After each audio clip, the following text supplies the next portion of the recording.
good evening. Welcome into another episode of Feldco Football Recap Live with Olin Kreutz, Tom Waddle. I'm David Kaplan. We'll have a special guest, Chase Daniel, join us in about 15 minutes. We'll break down Justin Fields, talk some quarterback play. But, OG, you've got your Washington shirt on. You were in Vegas to watch the victory over Oregon. What was that experience like?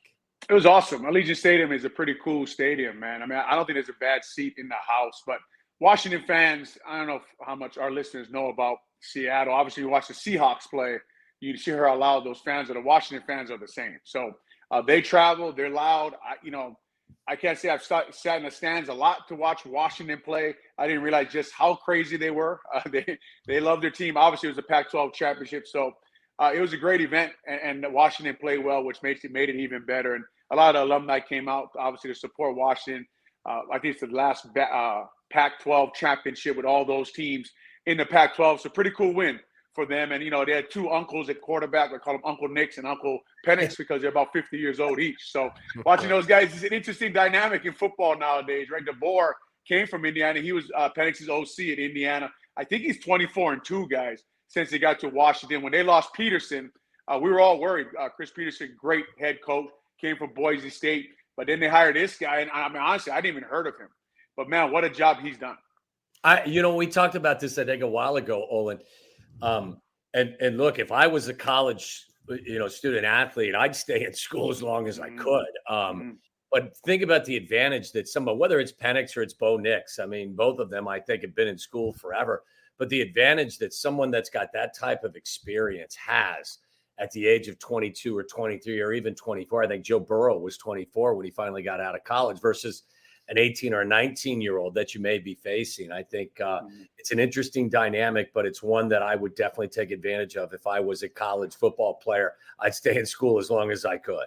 Okay, so how many times have you sat in the stands at a high-level college game or a program, other than watching your boys play, which is super cool at Illinois? And Tommy, same question to you. Like, I didn't play the NFL. I get this every week. I'm locked in watching ball. How about you guys? Well, I'm watching ball every week now in the stands. I mean, I've been to a handful of Washington games. Obviously now with Illinois. I went to University of Hawaii games growing up. So, we weren't always in the NFL. We actually grew up just like you. We grew up just like you, going to games, in case you're wondering. Right, but I've talked to a lot of players. They're like, I've never sat. I got to be honest. I got to be honest with you guys. I think I've been to maybe 3 Bears games since I retired in 1995. Partially because getting in and out of Soldier Field, I know that the Bears don't want to hear this, but it is a pain in the ass. I just think now also with the technology and the number of cameras that are at every game, for me, sitting on my couch, I can see the game better and I consume the game in a little more relaxed environment. I have only girls. So like all I went to was college soccer games. My oldest played at Northwestern and my 2 middle ones played at Vanderbilt. So I got an opportunity to watch them play college soccer.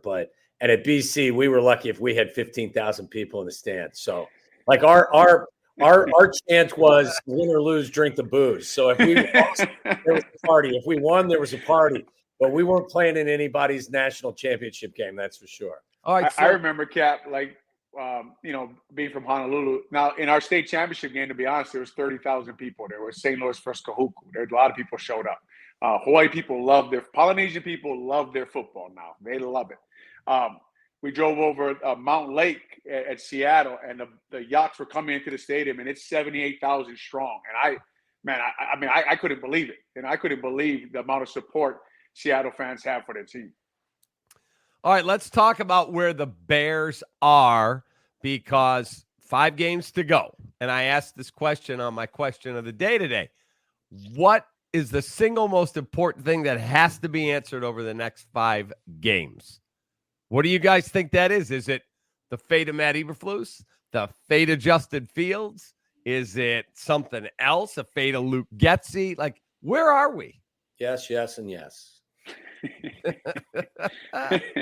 You want the easy answer or the hard? I mean, I think we all know what the easy answer is, right? Do you have your quarterback? And we'll have Chase on later, thankfully, to talk someone who knows quarterback play and what he sees on film. But it's just the age-old question for Chicago Bears, right? Do we have a quarterback that can be, a multiplier, make everyone better?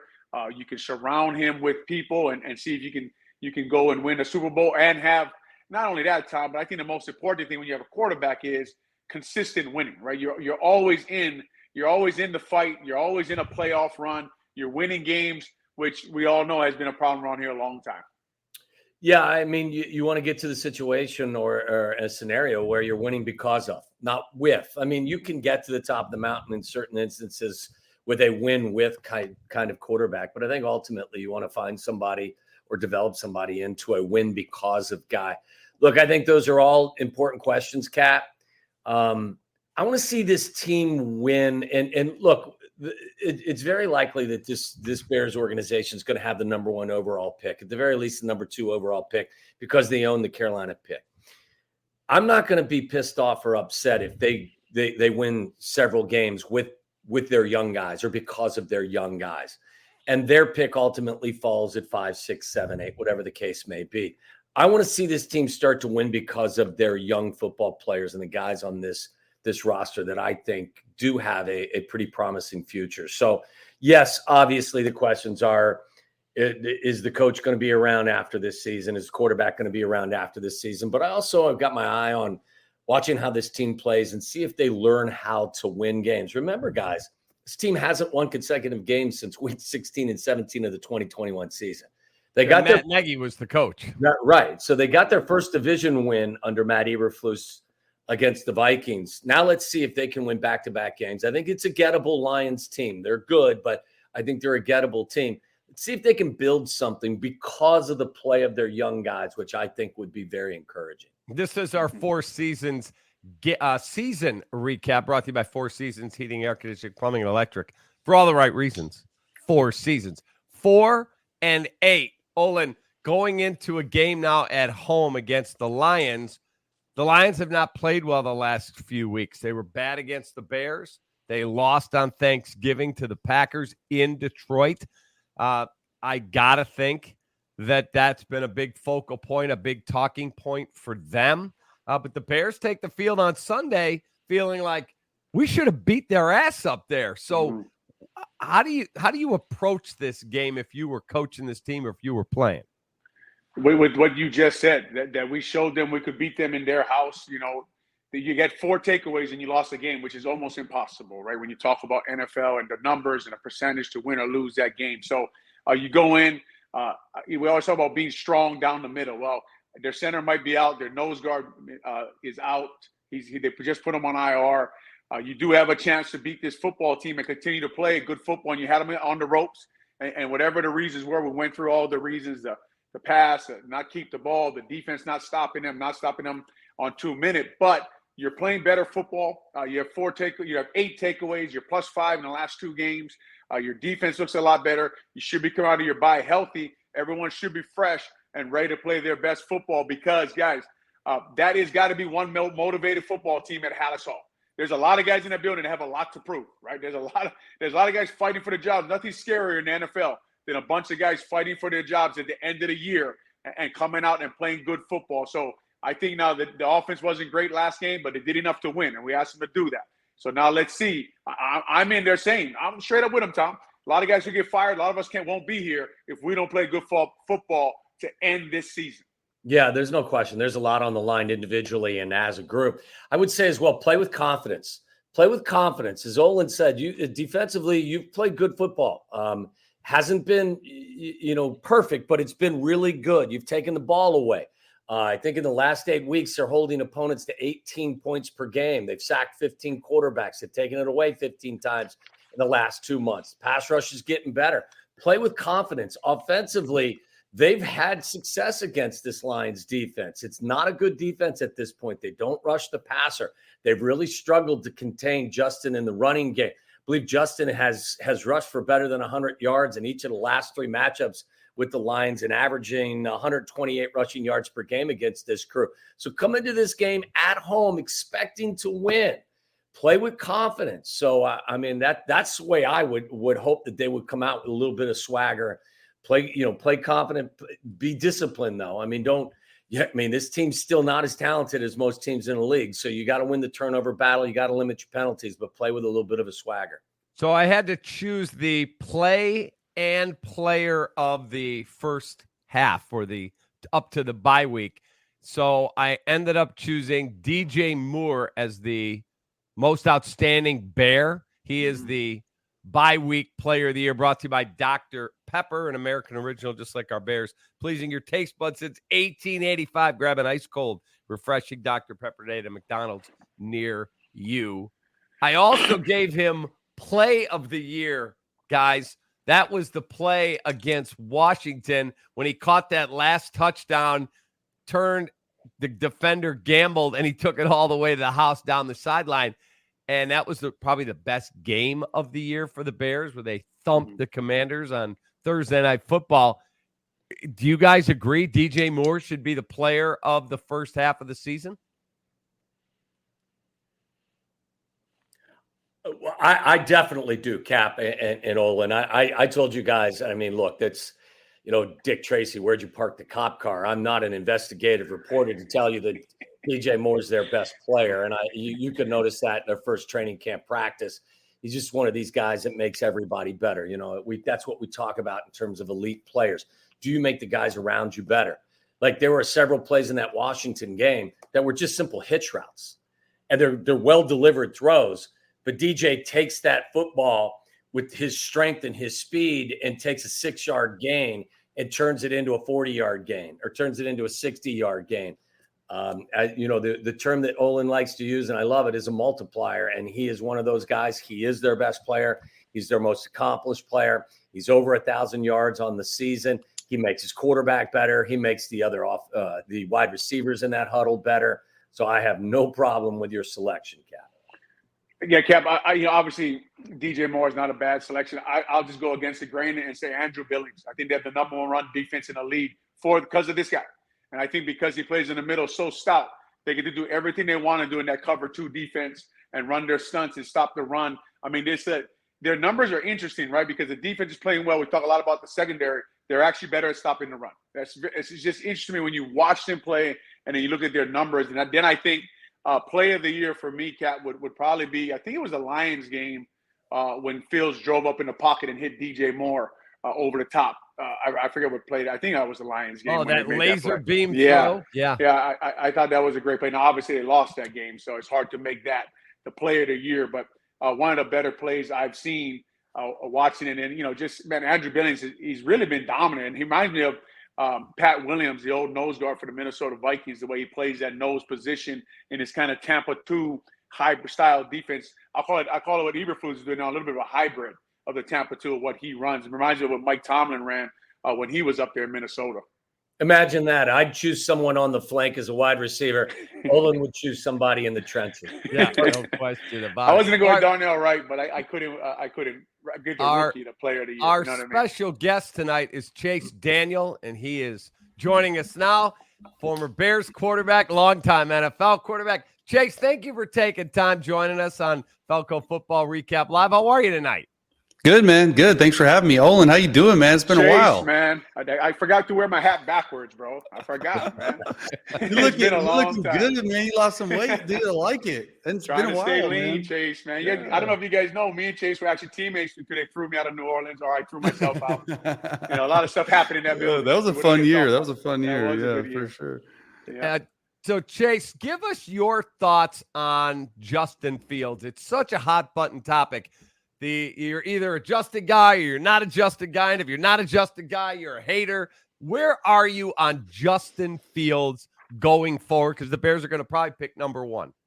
Yeah, I mean, I like him. And I've been very vocal on social media about it. And the reason I like him is a couple reasons. I'll tell you why.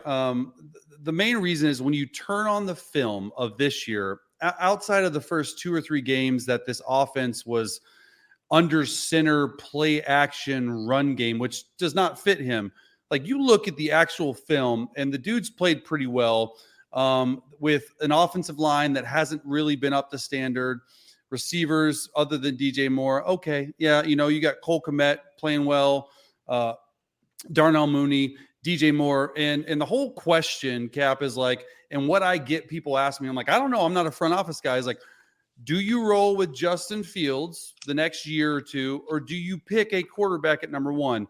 And I'm of the notion, what I've seen the past, really, it starts at the Patriots game last year. Like from then, the offense has been really fit his style of play. And from then, okay, he's played well, other than a few games, takes a lot of sacks. I get that. But I'm under the impression is, hey, why don't you draft a tackle at one or someone up there and then draft Marvin Harrison Jr., surround Justin with weapons, maybe make an offensive coordinator change if you don't like Luke or whatever. That's not for me to, but like if you run an actual offense that Justin Fields is good at running and you surround the quarterback with weapons, I think that he could possibly be a top 15 type quarterback. I just don't know if he's had enough experience with good people around him to actually dig in and understand, like, hey, this is what I think of Justin Fields. And quite honestly, they got a crazy decision ahead of them, and Ryan Poles does. I don't envy their situation whatsoever.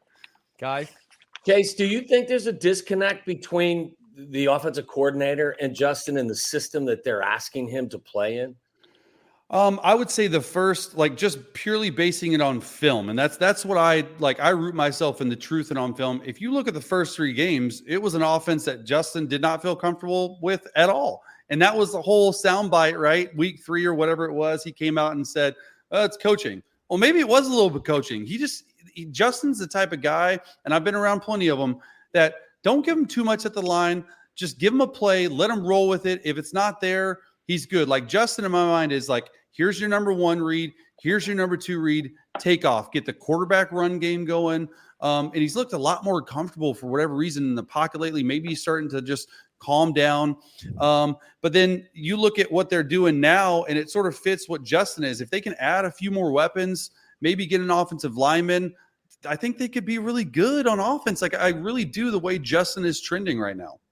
Olin. Chase, I listened to your YouTube and watch your breakdowns. They're awesome, man. You do a great job on those. But thank you. When you say, okay, Justin Fields change the offense, 1 or 2 reads, then take off running.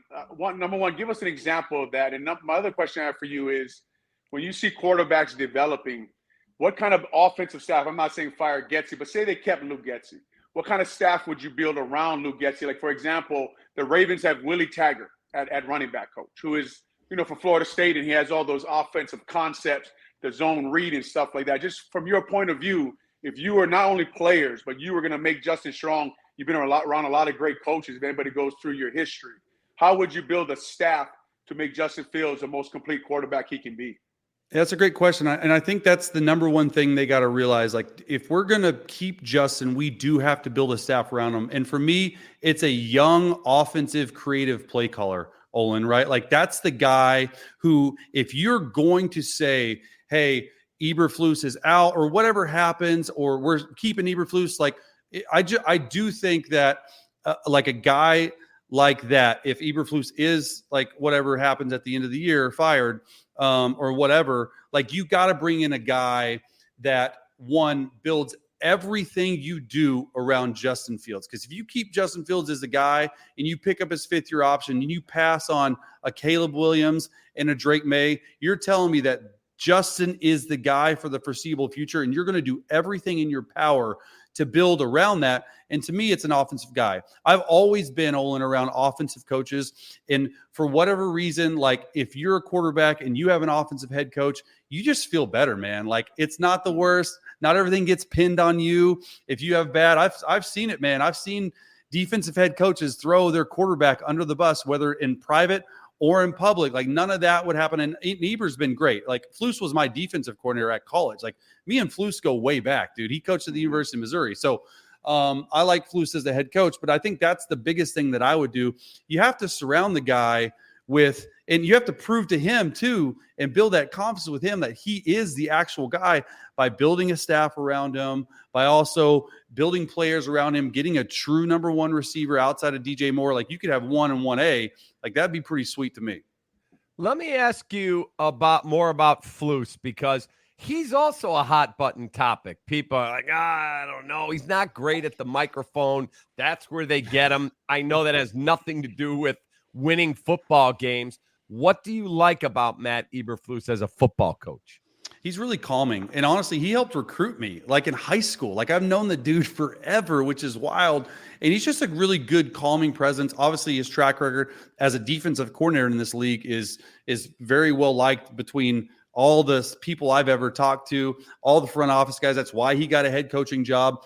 And I just don't see, I mean, I don't know. It is a hot topic button. And I just can't see how they move on from him after a season or two. Like it just, for me, it doesn't make sense. But what I liked about Flus the most is that's the thing. Like he doesn't have to be good at the mic. Like if you're good at talking to your guys, like that's what I'm noticing more and more is a Dan Campbell type coach becoming uber successful. Is like, Olin, like if you're in a locker room, bro, and you can talk to the players and you can get the trust of the players and you can hold yourself accountable, but find a way to hold 25 to 30-year-old men accountable. Like these are grown men. You're not talking about college age kids. I think Eber does a really good job at that. And honestly, like the defense has played really well as late. So I don't know. I mean, it's up in the air. I know Bears fans would probably like to see him go, but I'm of the fact that I wouldn't mind seeing him stay another year. Chase, are you surprised to see how Justin's style has changed? Because if you go back to Ohio State, I don't think any of us watched all of his games at Ohio State, but he was tremendous from the pocket. You look at his touchdown interception ratio. I believe his max rushing yardage and his best year was like 480 yards. He wasn't asked to do some of the things that he has shown he is so very dangerous to do here in the NFL.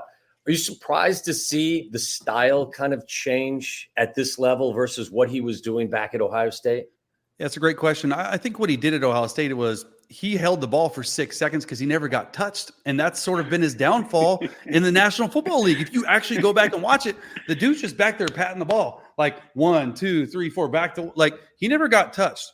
And the big thing that I liked about Justin was he played in some big games in college and he won those big games. Like he's a gamer and he's always had that running ability. They just never, I don't think they wanted to get him hurt at Ohio State. Right. And then I think you sort of unlocked him last year. The Patriots game was the unlocking of Justin Fields running the football because that was as impressive a running performance as I've seen. And then he went on to run over 1,000 yards and one of the best seasons running the ball since Michael Vick. I mean, it's just like, so he can do it.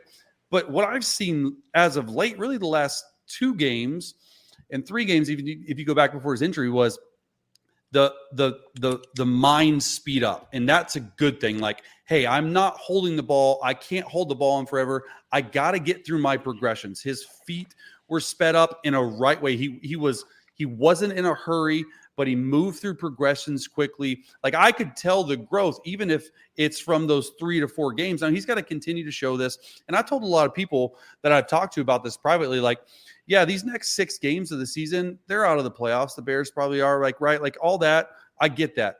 But it's, Olin, you've been a part of, and so have I, like those seasons where you're not making the playoffs, you're playing for your livelihood, man. Mm-hmm. And quite honestly, sometimes when you do that, like the best comes out in you. And what I've seen so far is like Justin's got nothing to lose.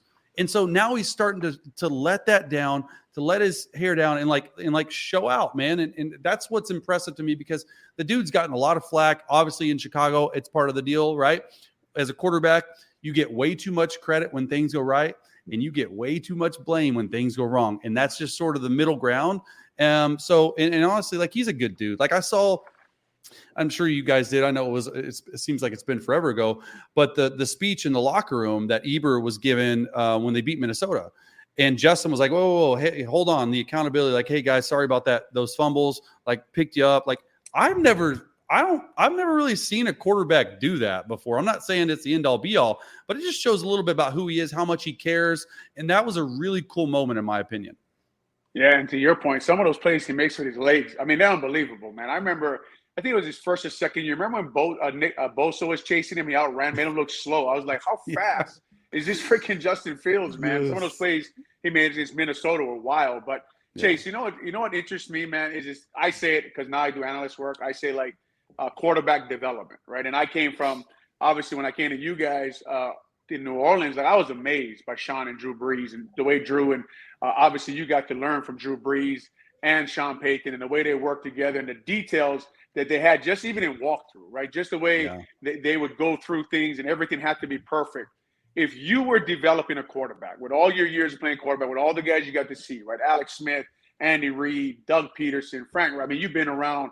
How would you develop Justin Fields? What things would he work on? How would you take a young quarterback and get him? And I know it depends on, let's say a quarterback like Justin Fields, Jalen Hurts. You got to get them to play better, get them to make the plays at the end of the game from the pocket to win big games like Justin against Minnesota. How would you develop young quarterbacks? Well, the easy thing is say, hey, if a new staff comes in, just tear it all down, start over. I don't think you need to start over with them. So that's a good thing. Like he's got a really good base. I would probably try to, teach him how to unlearn certain traits, maybe that he's picked up along the way. But he's already doing it, like holding the ball too long. Like the ball's got to come out in the NFL. Like you can't take negative plays. You got to work on your fumbles. That's the biggest situation. But for me, if I was because I get asked this all the time, like, hey, are you going to go into coaching? No, it's it would be awesome, but like too much family time, you know the deal. And so that's why I'm doing analyst stuff. But like, if I was coaching, I would be like, first of all, the very first thing I would just try to get to know Justin as a guy, like just as a guy, and get a relationship with him, have him trust me. As soon as he trusts me, then I would just start giving him little bitty things. I think the worst thing, Olin, you've probably been a part of this in an offensive line room, is a coach that over coaches, that tries to especially tell in the you NFL, too much right? information. It is ridiculous. Like NFL guys know what they're doing. They just need little pointers to point them in the right direction, right? If they're going down a wrong path, just sort of veer them back. It doesn't have to be some like crazy, huge commotion. It can be something as easy as like Sean Payton. I remember one time Sean Payton, we're in a meeting room, offensive staff room, and Drew was talking or whatever. And Sean was just like, yeah, just think about it this way. And just like literally just something like that about a play. And he was able to like take that in. You didn't embarrass the guy in front of him, but then him and Sean talked about it later. And sure enough, Sean was right. And Drew was thinking about this play the wrong way. Like there's little bitty things like that good coaches can get out of players. Like that's where I would start with. I would start from really the head and work down, right? Like I would just start like, hey, reprogram him, giving them confidence, because he does have the confidence. And honestly, like I think it was just coming to a head when he was like, oh, the coaching. Like I don't know if he necessarily meant that in a bad way when that got a lot of play in Chicago. Yep. And really nationally. Like I think what it meant was like, stop over coaching me. Like, let me just go be you. And that's the best thing, dude, Andy Reid's ever said to his quarterbacks. First of all, Andy Reid's team meetings are maybe 5 minutes long. That's it. Like short, sweet, to the point, 3 points. Wow. And he ends every single team meeting with 2 words. You know what those 2 words are? Be you. That's it. Be yourself. Show your personality. We're going to coach you up. We're going to be tough on you. We're going to love you. But at the end of the day, if you're not free to make plays and make mistakes, because that's going to happen, you're going to make mental errors, then you're not going to be a very good player. Tommy? I'd be remiss, Chase, if I didn't ask you your thoughts on what you've seen from Jordan Love. Obviously, we're a Bears show, but because they're north of us and they are our biggest rival, He looks good. what you've seen from him and where you actually project what he'll be long-term as an NFL quarterback. Yeah, that's a great question. That's sort of been the hot topic button. I did a couple interviews about him today, so I'm well versed on that. And really, it comes down to progression and development for me. Those are the 2 words that I sort of get. He started off really well, 3 touchdowns in his first 2 games, no interceptions, and they sort of went on a slide there, right? They were 3-6. He was sort of forgotten, and I'm going to be honest, like it's my job to watch quarterbacks and give my opinions and truths. And I just sort of stopped watching them because, quite honestly, the offense wasn't fun to watch. And they had a bunch of rookies right there, the youngest offense in the National Football League. And so I just and then all of a sudden, a little bit before the LA game, and then I started watching them again, and then LA game, come from behind win, 2-minute drive to win the game. And then they beat Detroit and they beat the Chiefs. Like if you would have told me that 3-6 beats Detroit and beats the Chiefs, 2 of the top teams, really top 7 teams in the National Football League right now, like I'd be like, you're crazy. But it has to do with how the Packers organization is in developing quarterbacks, man. Like, it sure looks like the Packers are going to have 3 starting quarterbacks, right? Aaron Rodgers, Brett Favre, Jordan Love for the next, like, if you take them, like, Love could be for the next decade. That's going to be 38 years of 3 quarterbacks. The Jets we use know 4 quarterbacks this season. Chase, like, we know, man. And that's just is what it is. And it's crazy. Like, I know Chicago Sports Talk like hates to talk about it, but there's something they're doing. And I don't know what it is because I'm not in the building, but there's something they do. And they really put a premium on that front office in Green Bay of drafting the right guys. Maybe it's not the most popular guy, but guys that fit their scheme, and they develop the heck out of those guys. Chase, interesting to hear you talk about real fast. You talked about how you stopped watching them. And something that a lot of people, I think, should understand is that as an NFL player, you put yourself on film and then people adjust to you and they attack your weakness, right? Yeah. As a quarterback now, I mean, I know as like a center alignment, what we have to do, you have to work on your weakness. As a quarterback, how do you come out of that? Like, they go through 4 losses. And like you said, now all of a sudden he's playing better football. People notice what you don't do well. Like Flores, right? He attacks Fields in a certain way. He makes it hard on him. He makes it hard on him the way he rushes running. Like Jalen Hurts struggled against him too. It's just the Eagles were capable of rushing for 260 yards against them. Yeah. But as a quarterback, how do you go in a room, work on your weaknesses, and get better? Well, Olin, you know it better than anyone. Like, first of all, it's a week-to-week league, man. Like, it's a copycat league as well. So it's a week-to-week league. Like, it don't matter what you did for me last week. What did you do for me this week? And then if someone finds something either that's really good or really bad, they're going to copycat it. Like, these coordinators are just like, hey, it worked. Let's do it. Okay. So you have to, that's a great question because you have to work on your weakness. You have to, and that's the thing with Justin Fields, right? Like, the big thing with him was his first Minnesota game. Like, Brian Flores blitzes 60% of the time. Like, you got to have a hot answer. The first game, they didn't have any hot answers for him. Okay. This last game, they had a lot of stuff built in. People want to give them crap about all this bubble screens and stuff like that. Dude, he's just running the offense. That was the offense. They ended up winning. Okay. The 2 fumbles late should have been a lot bigger of a win for the Bears. But I think the biggest thing is just staying on track, right? Oh, and like, you can't get too high with the highs or too low with the lows. You just got to put in the work. Like, that's what it comes down to. And that's what a lot of people don't understand. These guys are working their tails off. And it might not always be physical, right? It might be mental. It might be emotional. It might be psychological. Like, it's a constant grind for these guys, and they do it for 24, 25 straight weeks. So just the subtle differences and details make all the difference, in my opinion. So that's what you have to do to continue to prove. Really, like, for me, when I was in, like, I played 14 years. I probably shouldn't have played 14 years, but I tried to prove to not only people on my team, but people off my team, but mainly to myself, that you belong. Like, you got to work your ass off every single day to belong in this league. Hey, before we let you go, we really appreciate you taking time. How do people follow you? Where do they get you? Yeah, just Twitter, Chase Daniel, Instagram. The biggest thing that I have going right now is these quarterback breakdowns. It's just the Chase Daniel Show.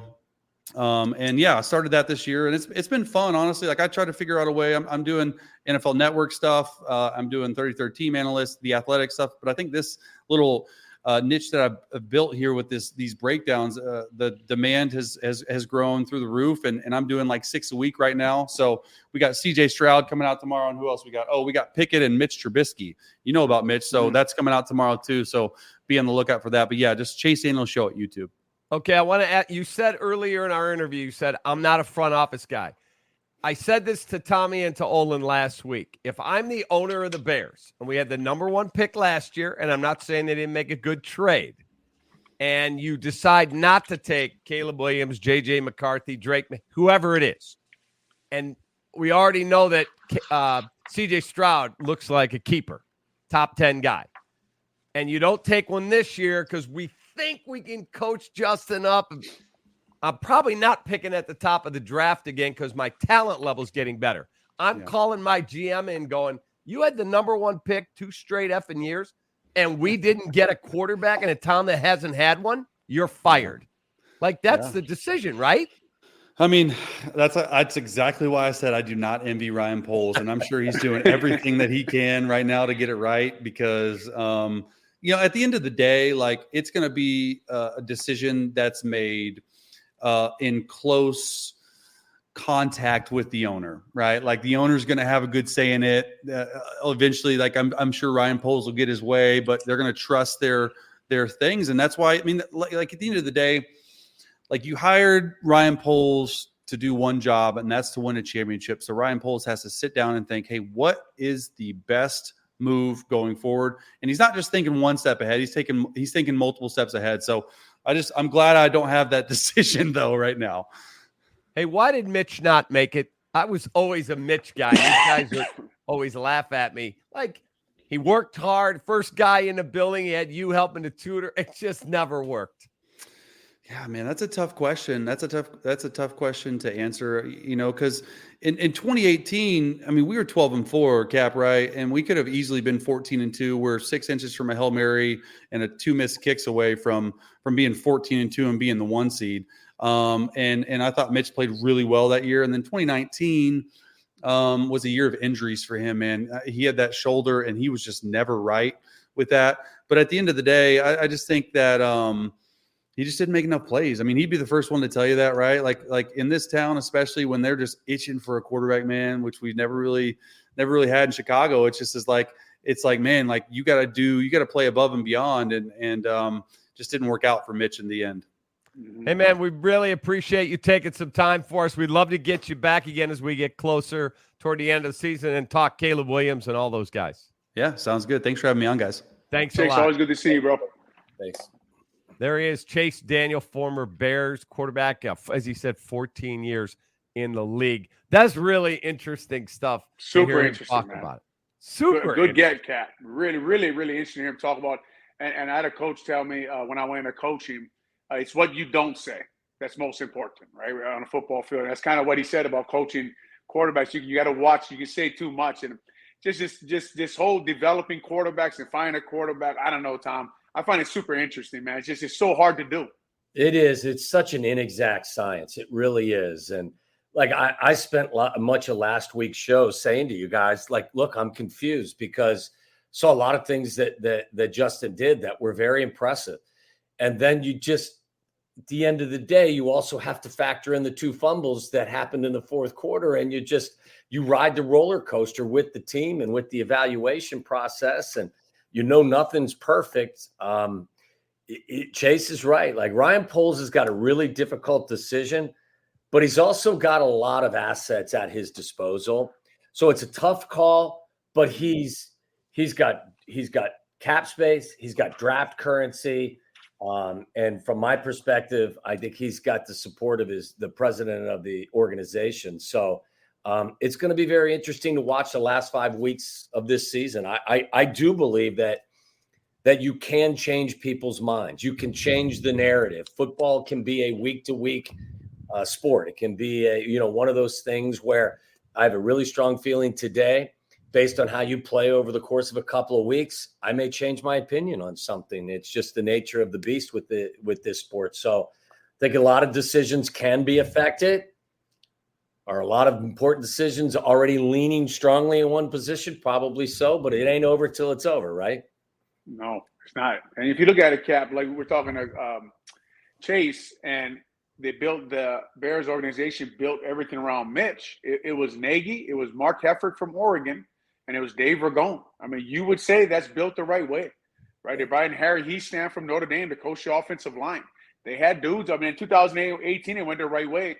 In 2019, it went the wrong way. So Chase is just all the places he's been, he's a really interesting guy to talk to and listen to him and try to get what he's trying to say about quarterbacks, because as you guys know, it's hard to explain. It's hard to explain why it works and why it doesn't work. And we all knew Cap wouldn't let him leave without asking him the hardest question he had to answer for the day.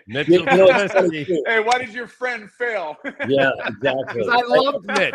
Like, I was the one guy in town I'm rooting for the Steelers Thursday night because Mitch is starting. Well, what was Chase's last phrase? He didn't make enough plays. And that's the answer to your question. It really is. Yeah. I think this is a really interesting dynamic that exists here right now as well. And I think Olin made a great point last week when we talked. When you look at what Philadelphia has done with Jalen Hurts is playing in a system now with the Eagles, basically that he played in at Alabama and at Oklahoma as well. I think Justin has found himself in an environment where somebody asked the other day, well, what is Luke Getsy's system? And I would tell people now, put on the tape of the Kansas City Chiefs, Green Bay Packers game. That's Luke Getsy's system. That's the system he came from. That's what he wants to do. It's heavy play action pass. They run the ball. They do a lot of motion. They do a lot of stuff. You do have to function from the pocket. And I don't know if that particular system plays to the strengths of Justin in the current quarterback situation that they have. So it's kind of like a push and pull scenario that I think has existed. I don't think any one person or any one thing is the reason why they haven't found, common ground more times than not. But I do believe, as Olin said, it's one thing that resonated with me last week after the show was, if you're going to run that style of offense, you better have people that are used to doing it and have done it in previous stops and aren't trying to adapt on the fly. It's asking a lot. It really is. All right, we're going to take our quick time out. We'll come back. You're watching Feldco Football Recap Live with Olin Kreutz, Tom Waddle. I'm David Kaplan. Be right back. Hey, Dad, we're running low. We'll be all right. What is going on here? Insulation? I'm chilly. I can't help you with a decoration, but I can help you replace these windows fast. Right now, buy one window and you'll get one free. Plus, no interest until 2025. And we'll get it done Feldco fast. Buy one window, get one free, and soon. Hurry. Call now. Call 866 for Feldco. Feldco Bears Recap Live is brought to you by Feldco, Chicago's home renewal experts. Call 866-4FELDCO. 4 Seasons Heating, Air Conditioning, Plumbing, and Electric. For all the right reasons, 4 Seasons. Vienna Beef. Go to viennabeef.com and use code CAP23. That's KAP23 at checkout for 15% off your order today. And Dr. Pepper. Grab an ice-cold, refreshing Dr. Pepper today at a McDonald's near you. West Town Bakery in Wheeling at the corner of Lake Cook Road and Milwaukee. Enjoy the best brunch Saturday and Sunday mornings. Speaking of West Town Bakery, they sponsor our next segment. Look what they sent me today. Oh, man. You talk about... You're growing muscle on the spot, Cap. I'm burning muscle on the spot, no question. Yep. I'm covering it up. You gotta have muscle to burn it. That's it. You gotta have muscle to burn it. Here, I want you to look at our Winging It segment brought to you by West Town Bakery, corner of Lake Cook and Milwaukee in Wheeling. And here are the top quarterback prospects in this coming draft. Caleb Williams, for all the nonsense that went on with I'm not going to speak and I'm crying and I'm this, 30 touchdowns to 5 interceptions. Drake May, a 24-9 TD to interception ratio at North Carolina. Just the name North Carolina scares Bears fans because Mitch came from there. Jaden Daniels, who's probably going to win the Heisman on Saturday night. 40 touchdowns to 4 interceptions for the LSU Tigers. And then you have J.J. McCarthy, who Jim Harbaugh just says, that's what a winning quarterback looks like. 19 TDs, 4 interceptions. They had one game. They didn't even throw a pass in the second half. And then Bo Nix, 40-3, and ridiculous numbers. Bo Nix looks like he's 35 years old in that. He does. He looks like he's like a head of sales at a company, And by the way, I'm in full support of these older guys playing. Yes. The product is better. Yes. They're paying these guys now, so this is not amateur sports anymore. I'm in full support of them playing till later, and if every kid gets 6 years, then they all end up getting that advantage anyway. It's an interesting point you make too, Olin, because like you showed J.J. McCarthy, he's the youngest of all of them. J.J.'s 20, local kid, played at Nazareth, I think from LaGrange or somewhere in the area. Yeah, but he's only 20 years old, and that's part of the equation too. I think it's easier for NFL front office people to evaluate you based on your snap totals. And guys like Caleb Williams have had twice as many snaps in college football, and so has Bo Nix versus a guy like J.J. McCarthy. So, like Michael Penix, we didn't have room to fit them all on there. Michael Penix was really good the other day for Washington. He was also a good player at Indiana before he transferred. Bo Nix, 40-4. That's a pretty impressive, ratio there, Olin. So how do you look at these quarterbacks and make that decision? Yeah, it's what we just talked to Chase about, right? And I think these guys who have all this talent, and you got to make sure you have the talent and stuff first, and then you watch the film, and they're going to perform. And like Chase talked about, you turn on Justin Fields' Ohio State film, and he's holding the ball for 4 to 6 seconds. He's got all the time in the world. He's got all the best receivers. How does it translate, right? How does Tom Brady, not even start at Michigan, be a 6th-round pick and become the best ever at New England? And the only thing I can think about is you got to get your feet on the ground. You got to get in the building. You got to talk to people. You got to get real answers. You got to put the guy in the room. You got to figure out who they really are and just try to follow the trends and try to listen to what people are actually trying to say to you. And that's the hardest thing, I think, Tom, when you talk to somebody, like when you're talking to Chase and you're trying to pick out like what he's actually saying about the quarterback position. Like we talk about all the time. You can tell when he talks, he's a quarterback apologist, right? You can see the film. You can see it. I do the same thing with offensive line play, right? Yes. Yeah, yes. You can make the film say. I tell people I can make the film say anything I want it to say when I turn on. Same I with can find numbers. a way to not blame anybody, right? So it's just hard, like you got I don't think anybody's figured it out yet, but I would imagine your feet on the ground and trying to figure out what the coach is actually saying to you and what the film is actually saying to you, because I can make the film sing any tune I want it to sing. Same with numbers, statistics. I say that all the time. I make statistics sing whatever song I want them to sing. I can support a perspective and tear apart a perspective based on numbers. Look, I think it'd be irresponsible of me to say, hey, I think Caleb Williams is the guy or Drake May's the guy or JJ. I haven't watched every snap. I haven't been in the building the way that Olin has. That is Ryan Poles' job. And that's why I've said all along, if Ryan Poles goes through this process, he does have more than likely the first overall selection in the upcoming draft. And he decides that one of these guys checks every one of those boxes that Olin just talked about. And that guy, he believes strongly, can take his football team to a higher place than where the current quarterback can take him, then you have to make that draft pick and you have to pivot and move on.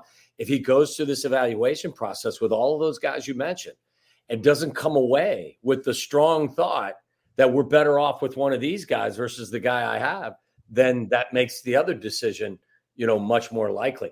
This is why it's a really difficult. He's got a lot at his disposal. He's got a lot of assets that he has to work with, but it's an important decision for him. It's a difficult decision, I'm sure, as well. It's for a young guy too, Cap, man. Wow. I mean, what a job. Yeah. But as Tommy always says to me, to whom much is given, much is expected. Would love to have that job, right? Would love to be in that chair to make that decision. I mean, that's what everyone dreams about. But he's got to collect all the information and talk to people he knows. And I tell you what, man, I would call Jay Cutler and talk to him about what kind of guy he thinks can make it in Chicago. I would call former quarterbacks that have failed here and ask them what they thought about it. I might even talk to Mitch Trubisky and ask him, why didn't you make it? What did you think? You heard Chase say, and it's interesting to hear him say that he played here too for 2 years, right? And he watched Mitch Trubisky. You heard him say, it's a hard town to play quarterback in, man. They're always clamoring. You know what he told you? We hear them. So he told you. We hear them and we feel them, and we know the pressure that comes with playing quarterback for the Chicago Bears.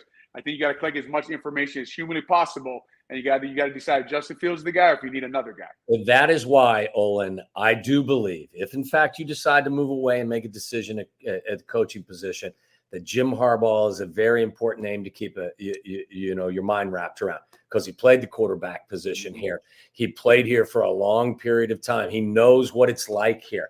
Now, things change over the course of time. Yes, that is true, but some things stay the same. So I think that's a name. I think that's a person. Obviously, it's not flying under the radar. It's right in our face at all times. But it's an interesting dynamic that if, in fact, change is going to take place at the end of the year, that's a name that you have to keep in on the front of your brain for sure. When you look at Brock Purdy, I'm going to ask you guys, again, you haven't been in the building with him, but you guys are brilliant football minds. You look at Brock Purdy. I only speak the truth. Let me just tell you what a great executive does. He surrounds himself with the best. And I got the two best. So I watch Brock Purdy and I go, okay, he's not the fastest. He's not the biggest. He doesn't have the strongest arm. That son of a bitch knows how to run the system that Kyle Shanahan asked him to run. and he is a really good football player. So is he a product of the system, or that guy's a damn good quarterback? Yes. I think he can be both. Yeah, go ahead, Tom. Yes. I'll just say yes and yes. Yeah. I mean, he can be both, and he has, has 3 or 4 guys that are top 3 or 4 in their position in the whole NFL, right? So, and he has a very good play caller, and he's surrounded, but he's also very good at this thing everyone talks about, processing information. He does a very nice job of getting into the finding out who's one-on-one, who do I go through, and then he has a guy who can win a one. And then guys like the screens we complained about last week, that's what they threw to Deebo Samuel. Yes. Right? Like the screen everyone complained about last week.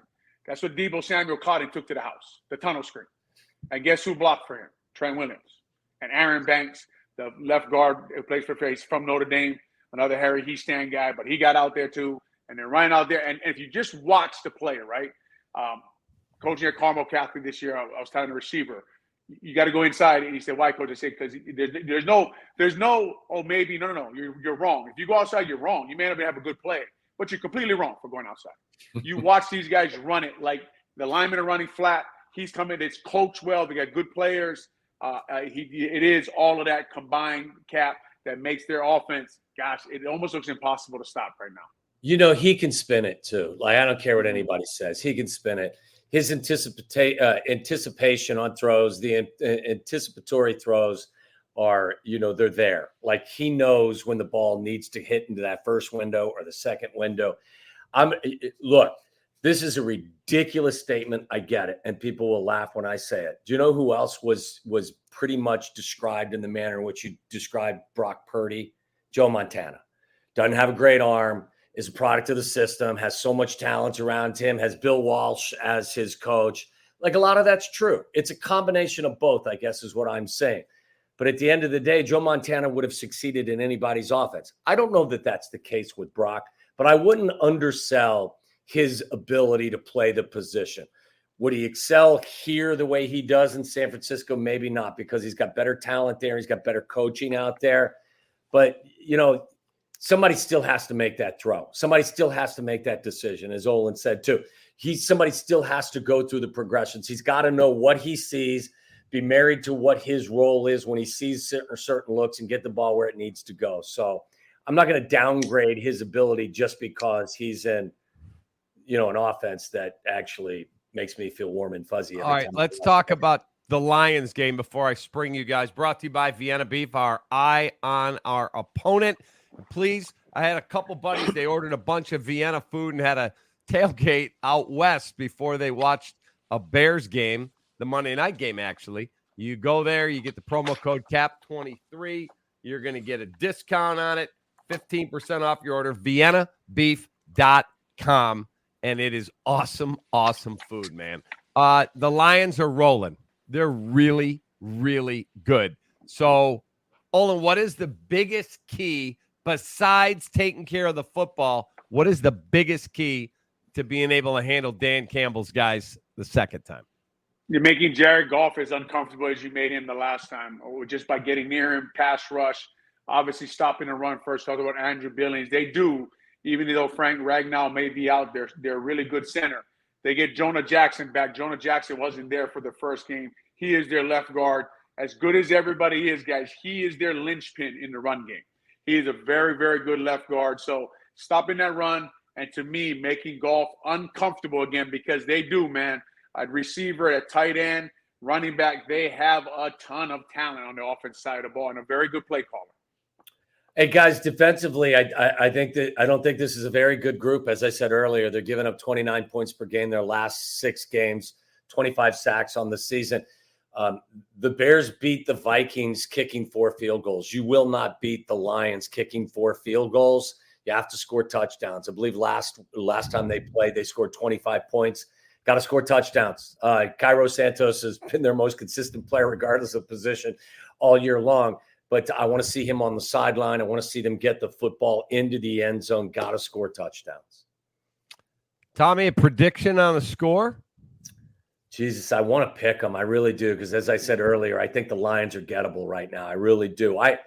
I thought, they had solved all their problems when they went up 21-0 against the Saints on Sunday. I was like, well, that's what I was looking for. I was looking for them to come out of that valley, and then their defense reared its ugly head again, and you can see that they're gettable.